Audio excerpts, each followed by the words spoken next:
All right, welcome to the Pittsburgh Soccer Show. This is John Krysinsky. I am founder and managing editor of Pittsburgh Soccer Now. Well, it's middle of March. It's almost the end of March, and we've already had 2 Pittsburgh Riverhounds games. So soccer season is off and it's running. And the Riverhounds, I will have some thoughts on how things are going with the beginning of their season. And also would like to talk today a little bit about Pittsburgh Soccer Now and what's ahead and how things will shape going forward this year with our coverage. I'm very excited about the team that we've assembled and very, very happy to be a part of this network here, to be here in the studios, at the Beaver County Auto studios. It's just a wonderful setup, and Mike Asti, thanks for producing today. You're welcome. It just is great. I think this is my fourth time doing this. So we're going to hopefully, as the season, the Riverhound season progresses and the year progresses, we'll have more shows like this. I don't like to keep to a regular schedule at this point. I think it'll be at least once or twice a month. We'll see how it goes and see how and so far the previous shows were pretty well received. So we're excited about doing this in this format. Of course, I, as a founder and managing editor of Pittsburgh Soccer Now, I'm continuously keeping up to date with the entire soccer scene here in Pittsburgh. And it's been a very interesting year so far, a little slow in terms of some news, but there's a lot of excitement too. And it's centered around the Riverhounds this year, looking at their season ahead. And there's been a lot of excitement in terms of bringing back the coaching staff. At least Bob Lilley is back, and we know what he did last year, and he kind of turned the program around. The club has very high expectations this year. And with that in mind, it's been a kind of a rough start. There's the initial thoughts on where things are going. I'll definitely share that. But right now, the Riverhounds have no wins, have 1 loss and a draw on Saturday. So their first opening match in Tampa was a 2-0 loss. Of course, we have the recap and post-game analysis, and I do player grades. So that is all there for both the Tampa match and this past Saturday's match, which was a pretty exciting, especially the last 15 minutes. The Hounds, all the goals took place essentially in the last 20 minutes of the match. The Hounds went up to 1-0 on a Toby OMalley goal from a free kick from Kenardo Forbes. And then after that, all heck broke loose in the last 10 minutes of the match. The Hounds conceded 2 goals within a 5-minute period, and then somehow miraculously in stoppage time drew a penalty. Christian Volesky drew the penalty in the box, and Lilley, being an unconventional coach that he is, decided to let the rookie, Anthony Velarde, first-year pro, only in the game for a few minutes as a late substitute, take the penalty kick, and he converts. Pretty exciting stuff, but it's stuff that Riverhound fans hope that we won't see too much of this year, blowing leads, and that's a concern, and I'll address that in a few minutes. But So an 0-1-1 start, not exactly the way things, were the way a lot of fans were hoping to see the Riverhounds start the season, but they are on the road. First 4 games will be on the road, and the other 2 coming up in the coming weeks. But it's also an exciting year for a lot of other things going on around the Riverhounds and Pittsburgh soccer. One of those things is the 20th anniversary of the club. The Riverhounds were founded in 1999, and this year they have rolled out the carpet to celebrate the 20th anniversary. They're also announced this year's Hall of Fame, and there have been 5 individuals that were elected, if you will, into the Hall of Fame. And I was really honored to have the opportunity to be a part of the panel that voted for the Hall of Fame. So that was a very exciting thing, and it was just a big honor to be a part of that. As my involvement with the club and following the team, I've seen Riverhounds action for 20 years now, but really closely have followed the team for pretty much in the Highmark Stadium era, and I've seen a lot of exciting soccer. We've had great seasons, 2013, 2015, and then last year, of course, as well. But I've been around, I've seen a lot, and it was just really wonderful to see the 5 individuals get elected, and the 2 former players, one Justin Evans, who not only was a former player, but also had coached the Hounds from 2008, I believe, until 2014. So he was there at the beginning of the Highmark Stadium era. David Flavis is the other player that was elected into the Hall of Fame. And then the 3 other significant contributors included the original owner, Paul Heasley, and as well as Dave Casper, who is the general manager of the first team. He's currently the general manager working with the DC United. So he has gone on to even bigger and better things in his career. Also a Pittsburgh native. All of these individuals, except for Flavis and the final nominee, John Kowalski, are all Pittsburgh natives. But when you talk about John Kowalski, who was the first coach of the Riverhounds, and Pittsburgh soccer is synonymous. When you mention the name John Kowalski, coached at Robert Morris, men's and women's teams. He's coached the United States national team, actually, for a brief period. He was synonymous with the U.S. men's indoor futsal teams as well, and has coached in the MLS with the Tampa Bay Mutiny.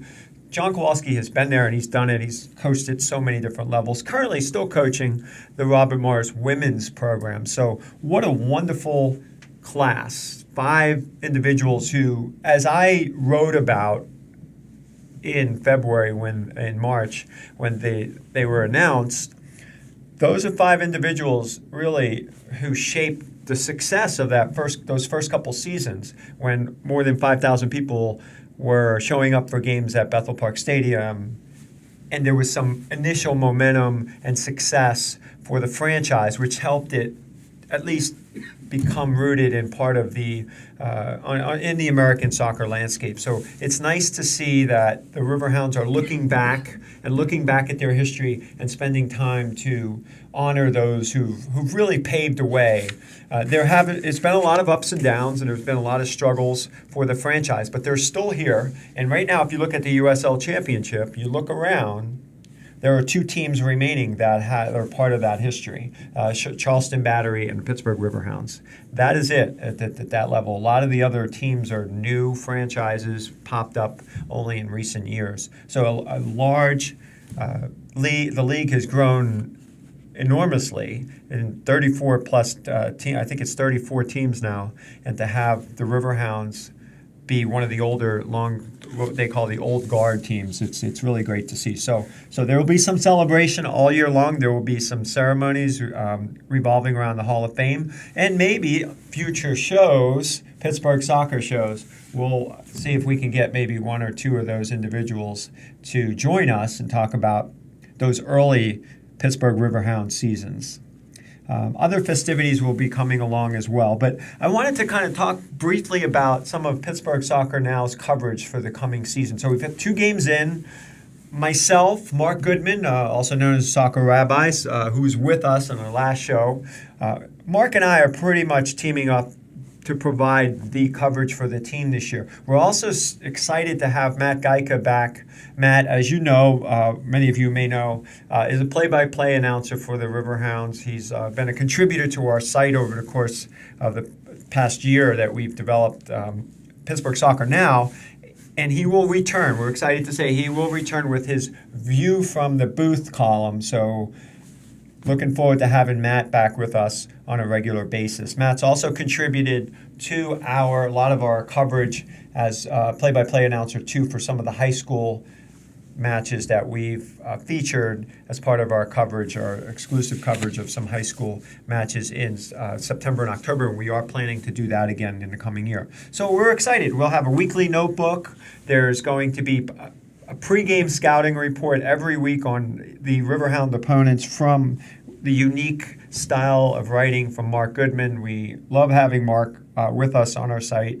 Marc brings a great perspective, knowledge, knows the game inside and out, has covered the game at the MLS level, among other places, and he just brings a lot of energy and enthusiasm, knowledge on the subject, and if you read his scouting reports, it's definitely a fun read. Of course, as I mentioned, Matt, Geico will provide view from the booth once a week starting next week. So you'll look for his first column to drop April 4th or so, 3rd or 4th. Of course, we'll have photography. Ed Thompson's been our primary photography contributor at Pittsburgh Soccer Now. We're really happy to have Ed. If you look on our site and you could look back at some of the coverage we've had over the past year, you'll see a lot of Ed's photos. But we will have other contributing photographers as well. Rachel McCrigger is also going to contribute from time to time to Riverhounds coverage and also some of the other teams in town as well. She's been a huge asset to our coverage as well in the past year. So we're really happy to be celebrating our first year. Of course, the coverage will include match reports. There'll be some post-game analysis. I like to do a player grades and analysis piece after each match. You will get a combination of that from either me or from Marc Goodman. So that's how we will cover the Hounds. It'll be multiple people involved. We have full team coverage, and we're really proud of that. We're really proud that we provide this forum for Pittsburgh soccer fans. I know a lot of people look forward to our coverage, so we're definitely proud of that. So there's that. Just want to make sure we were setting you up for what to expect this coming year. So now it's time to just take a few minutes to look at the Riverhounds and where they are right now. Again, as I said, 0-1-1. My takeaways, I look at it right now. They're essentially a work in progress. If you talk to Coach Lilley, as I've talked to him for the most part of really all through the preseason, but the past few weeks especially, he's acknowledging, look, we are still trying to figure some things out. So in terms of what we've seen from the Riverhounds the first few weeks, it's mostly been a unique system, a unique formation that they've been working through. You'll see, especially when they're defensive, their tactics have been mostly 5 men in the back, 3 midfielders, and then 2 forwards or an extra attacking midfielder and a forward. So it's been some sort of version of a 5-3-1-1, morphing into a 3-5-2 when they go on the attack. The purpose of this, I think, is to take advantage of having forwards with the ability that Steven Dos Santos, a big target forward at the top of the attack, has been instrumental in getting the ball to his feet and then getting the ball back to other forwards and attacking midfielders. And Dos Santos has created numerous fouls. I believe he drew about 13 or 14 fouls in the last match alone, or in the first 2 matches, I'm sorry. So Dos Santos has been effective in that role. The first match was a little more, it wasn't the attacking unit that I think Lilley wants to see. I think they had struggled a little bit, especially kind of getting into a groove and trying to do more in the final third. They definitely struggled in the first match. But on the road, we've seen them play more of a counter-attacking style, especially in the second match against the Swope Park Rangers. They held possession of only 35% of the match. So 65% of the time, Swope Park was in command. And so that's something to look out for when they're on the road. But again, they created more chances. They had more shots. They were on the front foot. And that's something that Bob Lilley will want to be. He'll want to be the more dangerous team, even if they're not necessarily owning the possession battle. But that's something to look forward to seeing as they progress this year. There's 2 more road games before they even come home.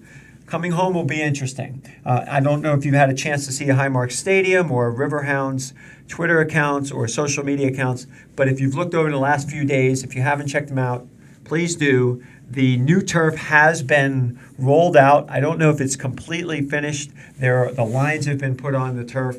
So if you get a chance, check it out. It looks like the new turf is all set. So April 13th is the home opener.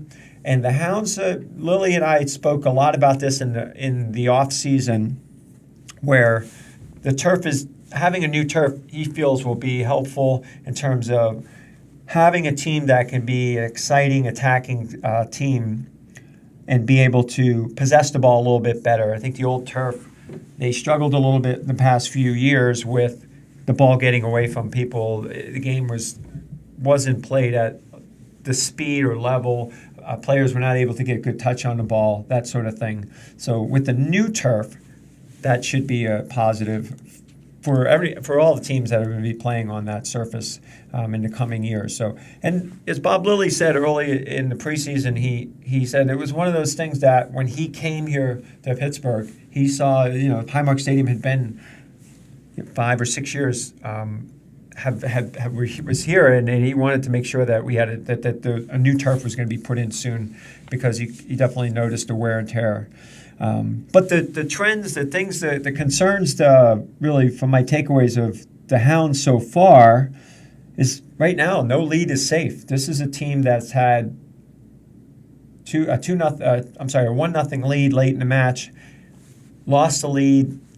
They were down numerous times last year, fought back in a lot of games, but also, again, held leads in the second half.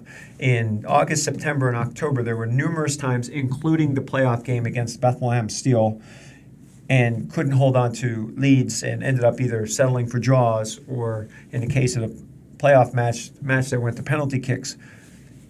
You would think that that's something that they would address, and that, but defensive lapses continue.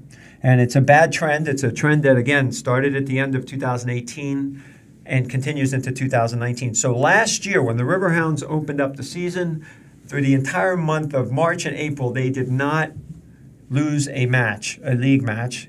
They only gave up their first goal in their 5th match at Cincinnati. So they had shut out their first 4 opponents. Obviously, this year it's not the case. They've already surrendered and given up 4 goals in 2 games. So there's definitely a concern. 3 of those goals have come after the 80th minute, so tired legs might be an issue as well. The second goal against Swope Park was the one that really looked concerning, and the question is, it was inexcusable. Do the Hounds press too high? So in that case, one thing I noticed that Swope Park was patient after a goal kick coming from the Riverhounds. Swope Park was patient, played the ball back to its keeper after winning the ball at midfield, and then got into the attack, pinged together a few passes along the left side, and 3 or 4 Riverhound players then tried to stop the ball at midfield. It opened everything else for Swope Park to initiate the attack as the ball got played wide left, forcing Joe Greenspan, a center back, to go out and try to play the ball.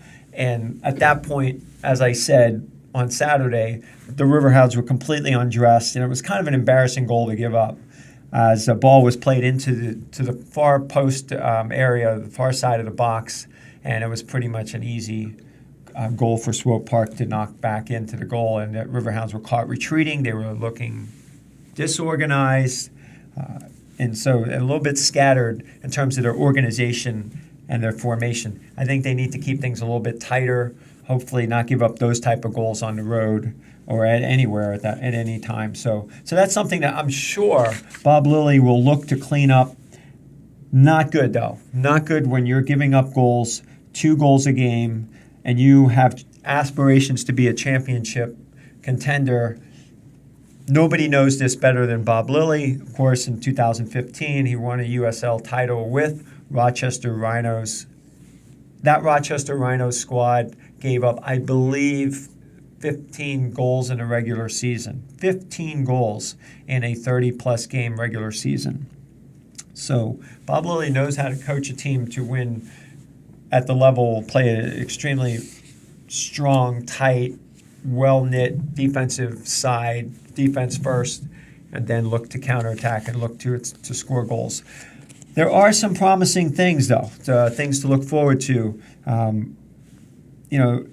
There are young players. There's a few young players that have given their chances. I mentioned Anthony Velarde getting the opportunity to get the penalty kick. Came in very late in the second in the Swope Park game. Had also been subbed in around, I believe, the 80th minute somewhere around the 80th minute in the game at Tampa as well. So he's had some time on the field. It's very rare to see a coach sign a first-year player out of college even before preseason camp begins at this level. A lot of times coaches like to give those players the opportunity to win the jobs when they come in on trial. But in this case, Lilley must have saw a lot that he liked from Velarde, and Velarde has rewarded him, at least initially with some solid play off the bench, but more impressively, getting put in the spot to make a penalty kick late in the match with essentially a point on the line. If he misses that penalty kick, the Hounds go home with nothing and finish the first 2 games on the road with 0 points. So I say credit to Lilley. My theory on that is Lilley's thinking it's early in the season. He's got a young player. Why not? Why not baptize him by fire and put him out there and put him in that situation so that late in the season or down the road, he will have that experience behind his belt. He will have that confidence, and he'll be able to be, if put into that situation again, certainly come through for this team. It's great to see that, and actually I like to see coaches give young guys those opportunities early in the season and give them a chance to kind of learn the ropes and get those experiences under their belt early on. I think that will pay off in the long run. On the other side of things, another player was substituted late in the match for defensive purposes. Caleb Smith, who came from SMU, again, another first-year player, came in to take in that left back spot, which moved Ryan James over to the middle. And that second goal that they gave up on that counterattack, on that back, on that weak side, you saw Ryan James and Caleb Smith retreating and looking like they were pretty much out of position. So hopefully it was for Riverhounds fans, for the Riverhounds' sake, it was a lesson to be learned that they were a little disorganized formation-wise, that they have things to clean up. And a young player like that, hopefully we'll learn from that. Hopefully that backside, that they won't be able to allow any easy goals like that on a cross that got through. The goalkeepers as well, you got Ben Lundgaard and Kyle Morton, both pretty young goalkeepers. Lundgaard comes from Columbus Crew as a loanee, but he's a young player. He's from Virginia Tech, hasn't really had any pro game experience. So Saturday was his first start, his first opportunity, made a couple of dynamic saves in the first half. And in the second half, I think he did pretty well. His communication, he looked really good in terms of communicating with the back line and Mohamed Dabo, the holding midfielder, and all of that. Just a little concern on that last goal because it was a low cross that got through, snuck right across somewhere around the 6-yard mark.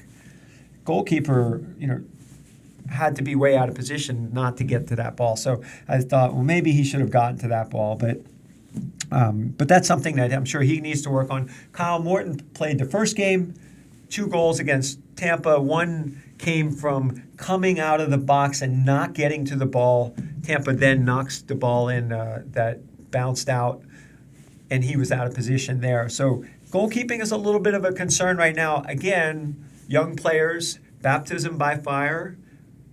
Morton played 3 times last year before getting injured, had 3 shutouts, but only had 1 shot attempt on frame that he saved. So he's been tested. Now we're seeing kind of what he's made of, and we'll see what he's made of going forward. At this point, there's only 2 goalkeepers on the roster. The Hounds will be counting on both. Who knows with Lundgaard and the Columbus Crew and the domino effect, if you will, because Zach Steffen, who was loaned to the Riverhounds a number of years ago, prominent United States men's national team keeper now, also with the Columbus Crew, will be moving on to Manchester City in the summer.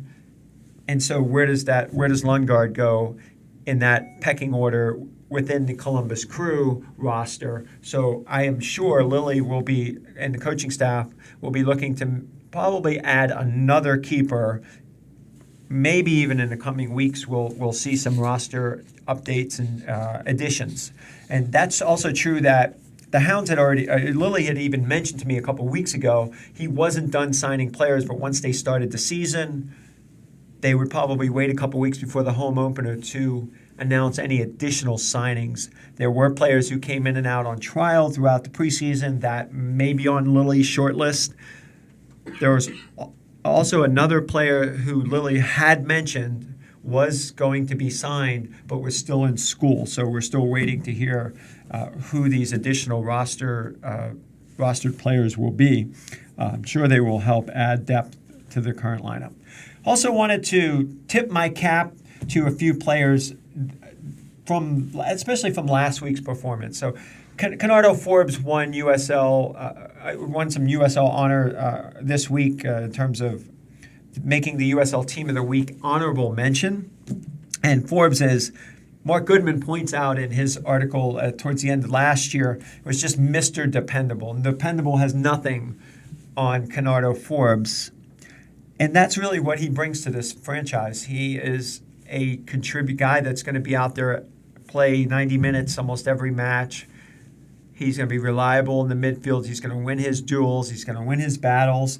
And he's going to, this year particularly, last year I think he played a lot more in a holding midfield and a central midfield role. This year, particularly without a lot of experience in the attacking midfield, other than Canardo and Kevin Kerr, the venerable Riverhound, the long-term Riverhound, that's what they're pointing to in terms of that midfield, attacking midfield. And if you looked at the match on Saturday, Forbes was had 12 crosses. Forbes alone had 12 crosses into the box. 7 of them were successful or connected with the Hounds player in the box. So that tells you something, that he's the guy that's going to get the ball into dangerous spots. And he did that a few times. He had a beautiful little poke over to, he works real well particularly with Nico Brett, but he was also, don't forget, he was also teammates with Christian Volesky and Steven Dos Santos on the 2015 USL Championship winning Rhinos. So Forbes is the guy. He's the guy that's going to make things go for the Riverhounds. He's, just a solid player to watch. His passing accuracy is always up there in 85%, 75 to 85%. He's a guy that will initiate getting into the final third. You want the ball at his feet and him making a lot of those decisions. Another guy that kind of tip my cap to this week is Steven Dos Santos. As I mentioned earlier, he was in and around on the ball a lot. They're playing a lot through him into the middle of the field, and then he's redistributing. But even before he does that, he's been fouled a number of times. One of those fouls sets up the first Riverhounds goal that Forbes sent over in a free kick. So that first goal was set up by Dos Santos' work. Just a nuisance for defenders, and defenders trying to win the ball away from him, and he's causing all kinds of havoc up front. So that's the purpose for bringing in a Dos Santos. And when you look at Dos Santos, essentially he replaced Cristiano Francois, who was more of a dynamic player on the width, had a lot of speed. It's just a different approach that Lilley is bringing this year by using somebody like Dos Santos instead to hold up the ball maybe for a second or two, to draw defenders and then redistribute. And then also be there as a finisher, which he is a proven finisher at this level, has scored a lot of goals in his USL career. So Dos Santos, I think, is off to a good start as a Riverhound. I think we'll see a lot of good things from him. And the final part of what impressed me about Dos Santos the other day was the final goal was set up on the penalty. Toby OMalley, who I actually would like to tip my cap to as well, on a long goal kick, Toby OMalley heads the ball away from the defensive area, ball's in the air, and Dos Santos he makes it look so easy, but he flicks the ball with the side of his foot, and it goes up and over the defenders towards goal. And Christian Volesky, his teammate in Rochester and now here in Pittsburgh, you can tell there's just a little bit of chemistry there. Sends the ball perfectly to Volesky. Volesky takes a touch right at his feet. He has 2 defenders beat. He's in the box, and he gets fouled, and that sets up the penalty. So you can see the cohesion. You can see the chemistry between those two. And again, my hat's off to Toby OMalley for not only for that header, but he was perfect in every duel on Saturday. Every time he had 50-50 ball, he won it. He was perfect in the air. The big body, 6'3", 6'4". He's going to get up there. He's going to win a lot of balls. Did that. And, of course, he had the goal. He had the goal to finish off Canardo Forbes. So defenders with the Riverhounds and Bob Lilley will have defenders crashing the box. He's got some big guys. He's got Joe Greenspan, who's been in this studio. We know how big he is. We got Toby OMalley. There's some of the other bigger guys too, Dos Santos as well. Look for those guys to be crashing the box on, particularly on a lot of set pieces this year. That's something to look forward to. But Toby OMalley scores the team's first goal of the season, so I think that's something to look out for. The Hounds crashing the box with a lot of their big bodies, even defenders. All right, so what's upcoming for Pittsburgh Riverhounds? What do they have to look forward to? Well, the next 2 weeks, again, on the road, Bethlehem Steel FC. So this is a rematch of the playoff encounter at Highmark Stadium. More than 5,000 fans. It was an exciting night. The weather was horrible. I was in the booth with Marc Geico. It was an unforgettable evening. If you get a chance, the replay, if you haven't watched it, the replay is available now on YouTube. So leading up to Saturday's match, if you need a good preview, I recommend taking a look at that match. It gets you excited to want to see, see the Riverhounds redeem themselves. I would imagine a lot of that's the mindset now, especially for the Steel Army and the loyal fans want to see that this rematch, that the Riverhounds will take it to Steel FC this time around and get that W. They've dominated the season series last year, unfortunately just not being able to put away the game in the playoff match at home when they had a 2-1 lead in overtime.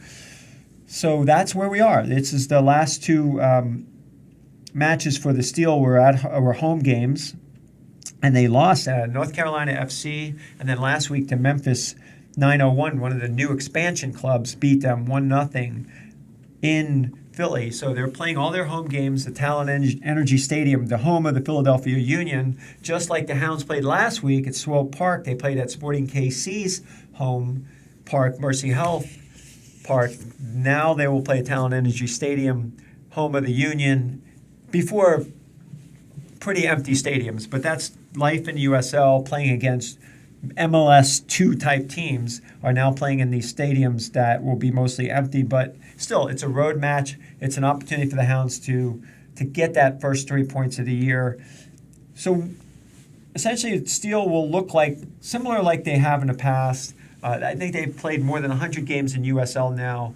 Last year, going into the matchup with the Hounds in the playoffs, I think we noted on the broadcast that they had 99 out of 100 games that they've played. They've had 99 different lineup setups. So they have 99 different lineups, if you will.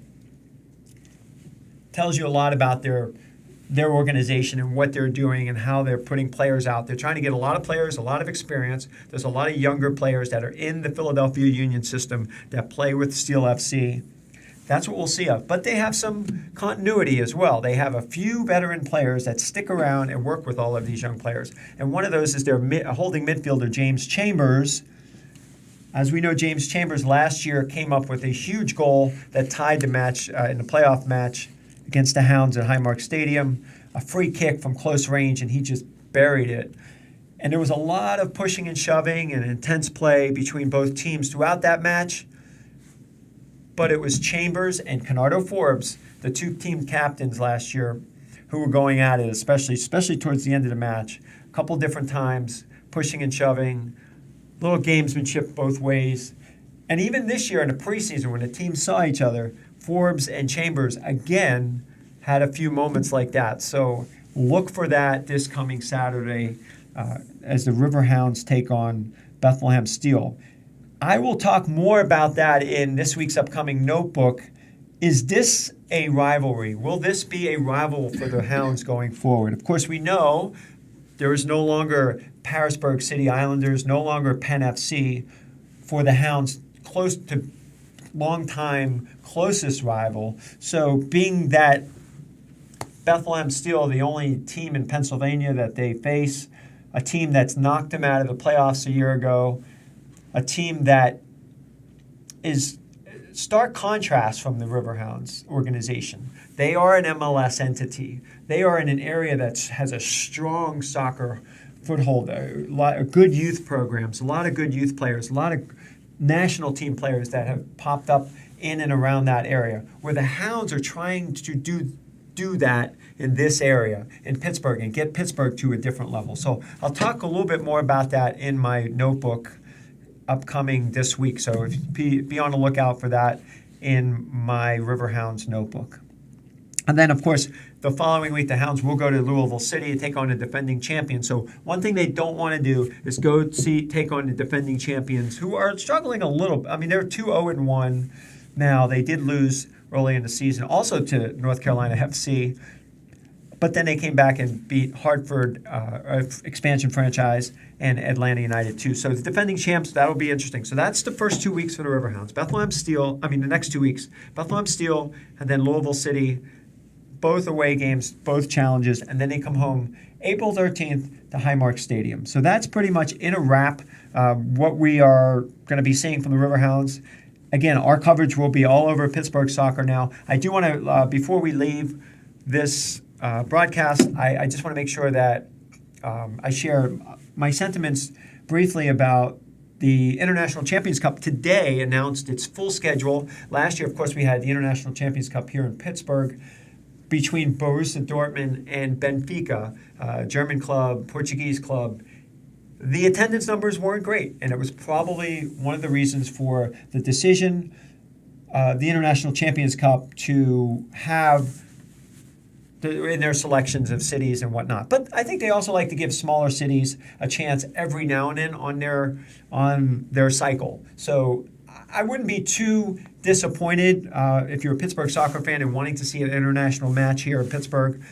I think they'll come, but they won't come every year. I think we'll be looking at something along the lines of every 3 or 4 years. We'll see something. And I think last year was more of an exception in terms of the attendance numbers. Portuguese club, Benfica, not very well known, not a huge Portuguese community at all here in Pittsburgh, versus Dortmund, again, Christian Pulisic. I understand probably the attendance numbers could have been better. They weren't that great.